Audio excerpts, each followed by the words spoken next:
नमो भगवते वासुदेवाय नमो ओम नमो भगवते वासुदेवाय नमो ओम नमो भगवते वासुदेवाय नमः ओम नमो भगवते वासुदेवाय नमः एकुंदे दुसाधबलाया सुभस्ताया विना वर्तन्नित कराया श्वेत पद्माष्टया ब्रह्मोचु संकृति शामां पातु सरस्वती भगवती।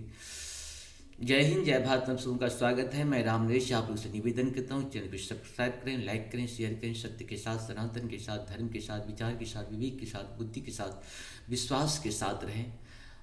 जय हिंद, जय भारत पे संपूर्ण गीता का 18वां अध्याय संस्कृत और हिंदी में उपलब्ध है। साथ साथ संपूर्ण तुलसीदास की रामायण अवधी भाषा और हिंदी में उपलब्ध है। संपूर्ण 7 खंड जो अपने यहाँ हैं, बालकांड, अयोध्या कांड, अरण्य कांड, किष्किंधा कांड, सुंदर कांड, लंका कांड और उत्तर कांड, 7 कांड, 7 सीढ़ियाँ जो है अवधी भाषा और हिंदी में उपलब्ध है। इस सब का लाभ उठाए।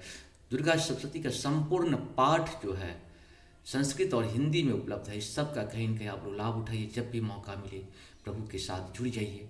और अभी जो है हम लोगों का चल रहा है शिव महापुराण के और प्लस महाभारत के, श्रीमद् भागवत के चल रहे हैं। इसमें श्रीमद् भागवत के 49वां होगा, 49वां एपिसोड होगा। 49वां एपिसोड यानी हम लोग अपने हिसाब से एपिसोड बनाते हैं। जैसे जैसे होते जाते हैं, जैसे जैसे ज्ञान होते जाता है, काम उसी हिसाब से बढ़ता चला जाता है। तो ये भी प्रभु की कृपा है कि हमको प्रभु जैसे जैसे ज्ञान देते हैं वैसे वैसे हम आप लोगों के ऊपर भी ये चीज़ लिखते पढ़ते रहते हैं। इसका लाभ आप लोग कहीं न कहीं उठाइए। जय श्री राम, हरि हरि। आज के रात बहुत सुविधा है, सुविधा में असुविधा हो जाती है। आज तो हम लोग बहुत एक्टिव हो गए हैं, बहुत सारे काम करते, इसमें धर्म का भी कुछ काम करें, सत्य का भी काम करें, सनातन का भी काम करें। शुरू करते हैं।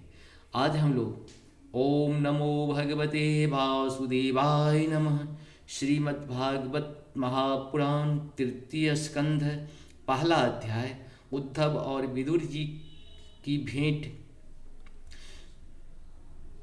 श्री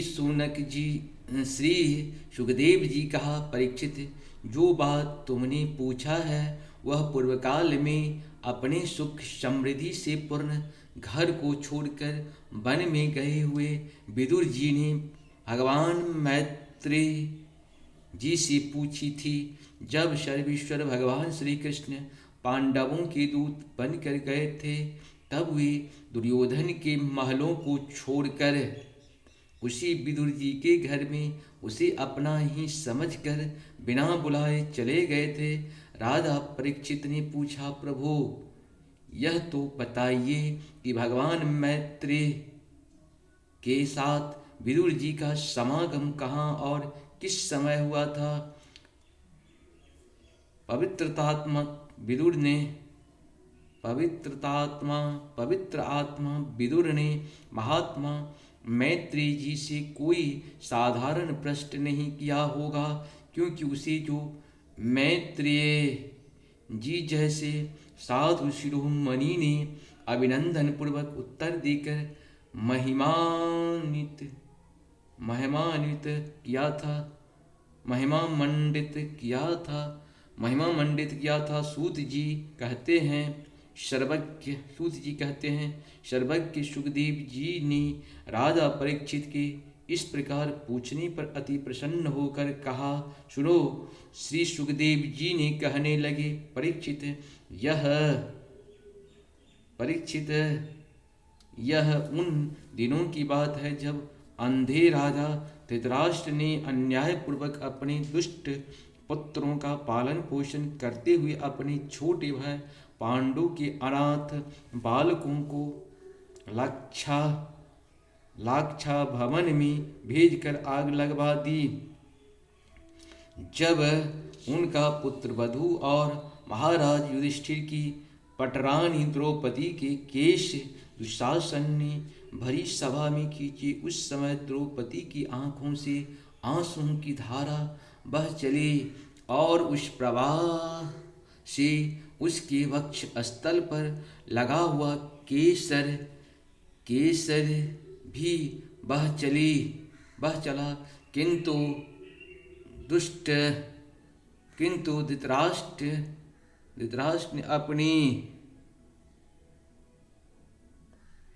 अपने पुत्रों को उस कुकर्म से नहीं रोका। दुर्योधन ने सत्यपरायण और भोले भाले युधिष्ठिर का राज्य जुए में अन्याय से जीत लिया और उन्हें वन में निकाल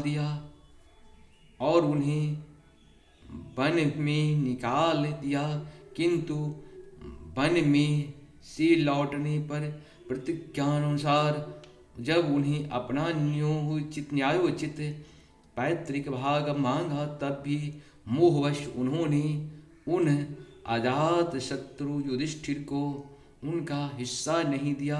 महाराज युधिष्ठिर ने युधिष्ठिर के भेजने पर जब जगत गुरु भगवान श्री कृष्ण ने कौरवों की सभा में हित भरे सुमधुर वचन कहे, जो भीष्मादि सज्जनों को अमृत से लगे, पर कुरु राजा ने उनके कथन को कुछ भी आदर नहीं देते कैसे, उनके तो सारे पुण्य नष्ट हो चुके थे। फिर जब सलाह के लिए विदुर जी को बुलाया गया, तब मंत्रियों में श्रेष्ठ विदुर जी ने भवन में जाकर बड़े भाई धृतराष्ट्र की पूछने पर उन्हें वह सम्मति दी जिसे नीति शास्त्र के जानने वाले पुरुष विदुर नीति कहते हैं। उन्होंने कहा, महाराज, आप अजात शत्रु महात्मा युधिष्ठिर को अपना हिस्सा दे दीजिए।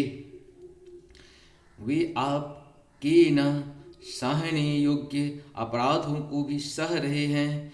भीम रूप काले नाग से तो आप भी बहुत डरते हैं। देखिए, वह अपने छोटे भाइयों के सहित बदला लेने के लिए बड़े क्रोध से फुफकारे मार रहा है। आपको पता नहीं, भगवान कृष्ण ने पांडवों को अपना लिया है। वे यदुवीरों के आराध्य देव इस समय अपनी राजधानी द्वारिकापुरी में विराजमान है। उन्होंने पृथ्वी के सभी बड़े बड़े राजाओं को अपने अधीन कर लिया है तथा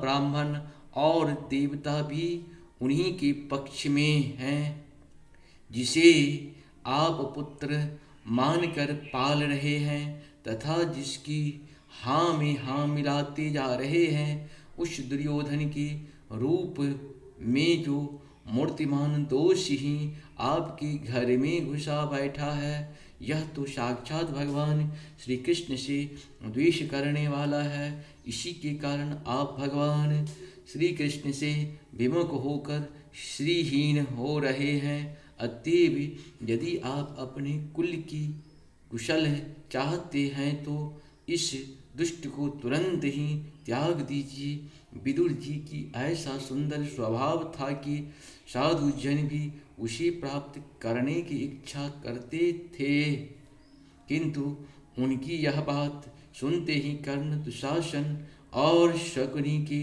सहित दुर्योधन ने होठ अत्यंत क्रोध से फरकने लगे और उसने उनका तिरस्कार करते हुए कहा, अरे, इस कुटिल दासी पुत्र को यहाँ किसने बुलाया है?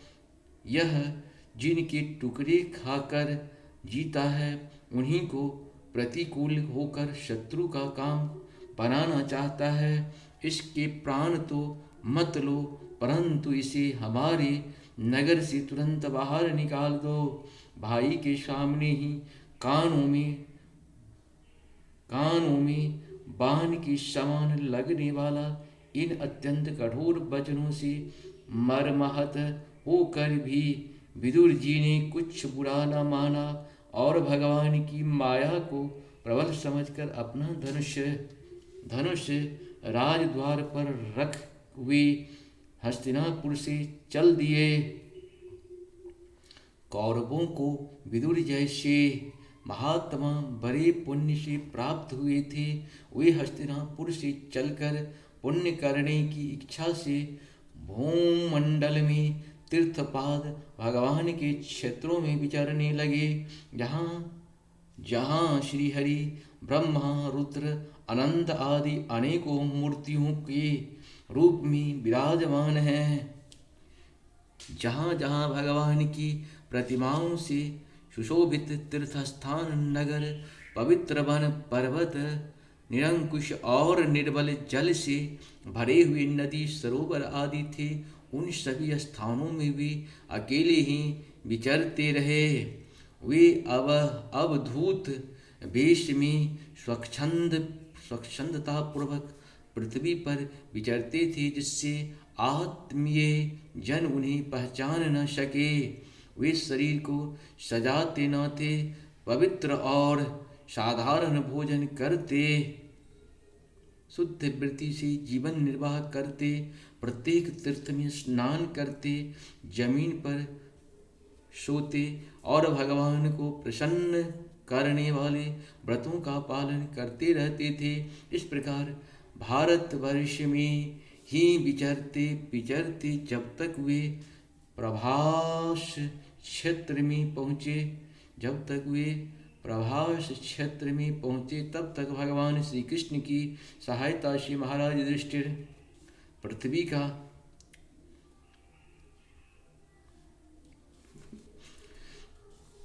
पृथ्वी का एक छत्र अखंड राज्य करने लगे थे। वहां उन्होंने अपने कौरव बंधुओं के विनाश का समाचार सुना तो आपस की कलह के कारण परस्पर लड़ भिड़ कर उसी प्रकार नष्ट हो गए थे, जैसे अपनी ही रगड़ से उत्पन्न हुई आग से बांसों का सारा जंगल जलकर खाक हो जाता है।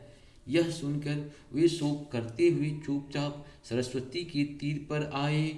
वहां उन्होंने त्रिय, उष्णा, मनु, पृथु, अग्नि, असित, वायु, सुदास, गौ, गुह और सदादेव के नामों से प्रसिद्ध 11 तीर्थों का सेवन किया।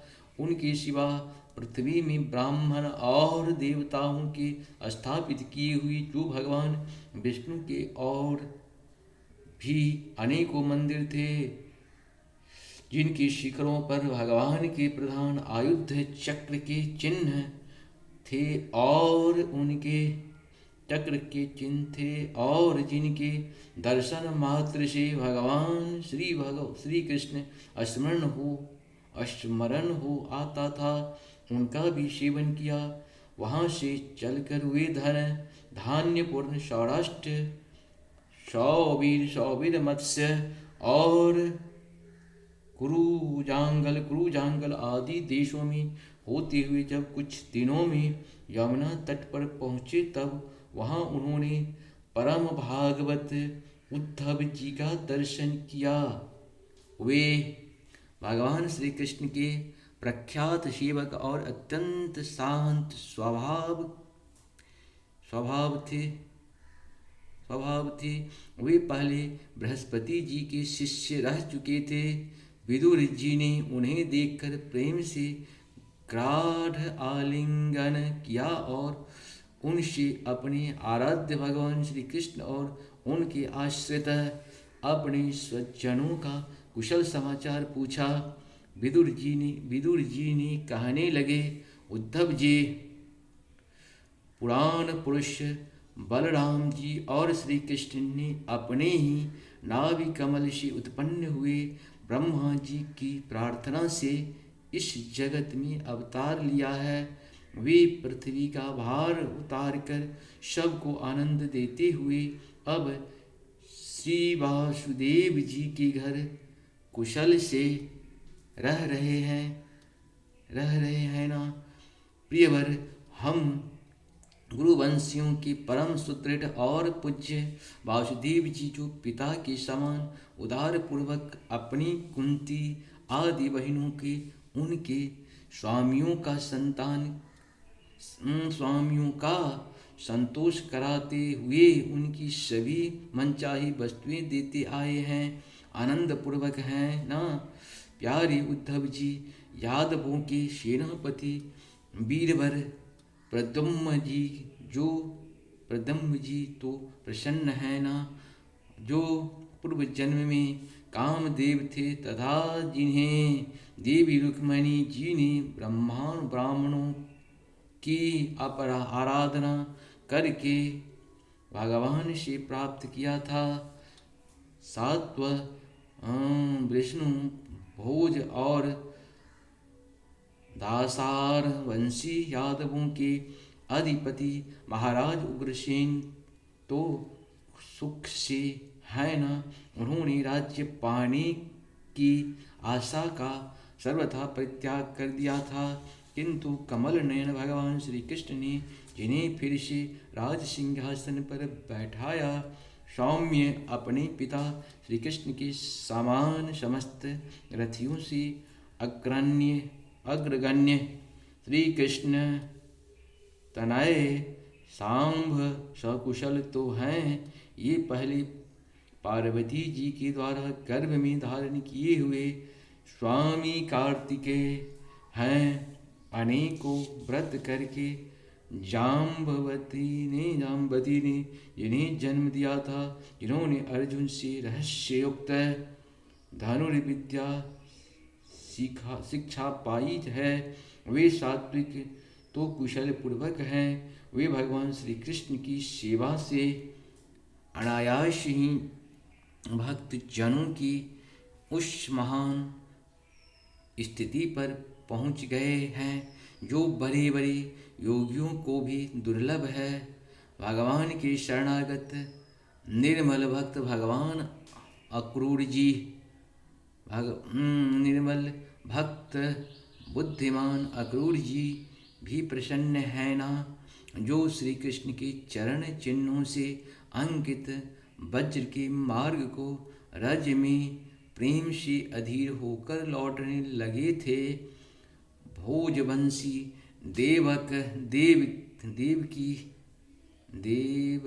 देवकी पुत्री देवकी जी की अच्छी तरह है ना, जो देव माता आदिति के समान ही साक्षात विष्णु भगवान की माता हैं। जैसे वेद त्रयी यज्ञ विस्तार रूप अर्थ को अपने मंत्रों से धारण किए रहती हैं, उसी प्रकार जिन्होंने भगवान श्री कृष्ण को अपने घर में धारण किया था, आप भक्त जनों की कामनाएं पूर्ण करने वाले भगवान अनिरुद्ध जी सुखपूर्वक है ना, जिन्हें शास्त्र वेदों के आदिकरण और अंतःकरण चतुष्टय के चौथे अंश मन के अधिष्ठाता बतलाते हैं। सौम्य स्वभाव उद्धव जी अपने हृदय स्वर भगवान श्री कृष्ण का अनन्य भाव से अनुसरण करने वाले, जो अधिक सत्यभामानंदन दारुदेव और गद आदि अन्य भगवान के पुत्र हैं, वे सब भी कुशल पूर्वक है ना।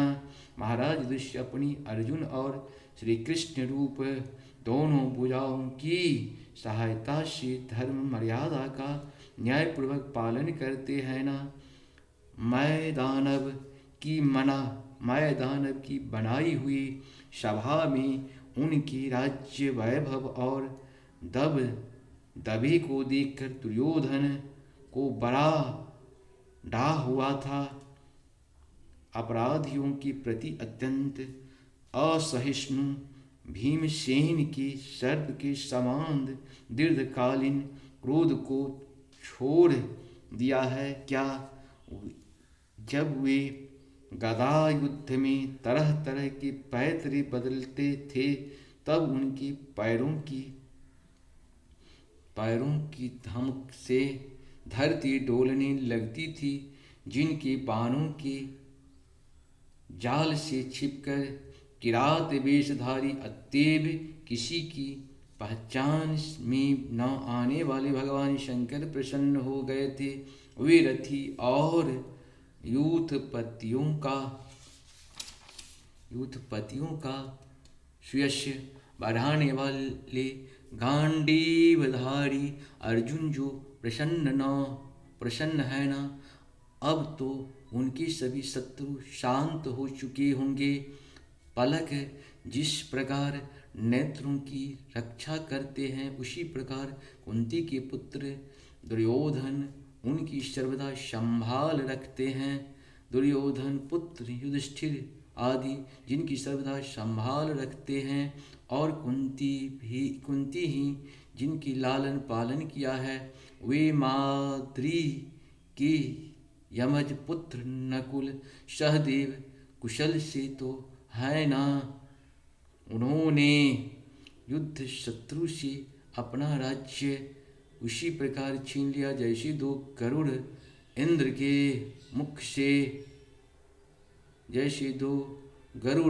के मुख से अमृत निकाल लाए।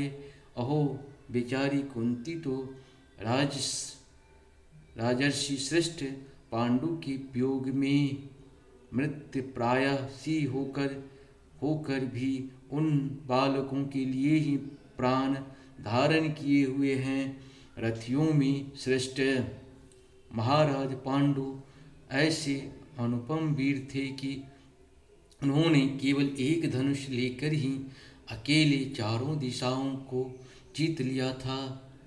सौम्य स्वभाव उद्धव जी, मुझे तो अर्ध पतन की ओर जाने वाले उन धृतराष्ट्र के लिए बार बार शोक होता है।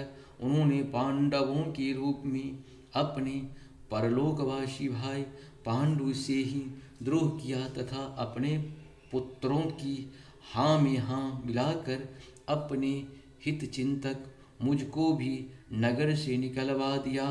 किंतु भाई, मुझे उनका कुछ भी खेद अथवा आश्चर्य नहीं है।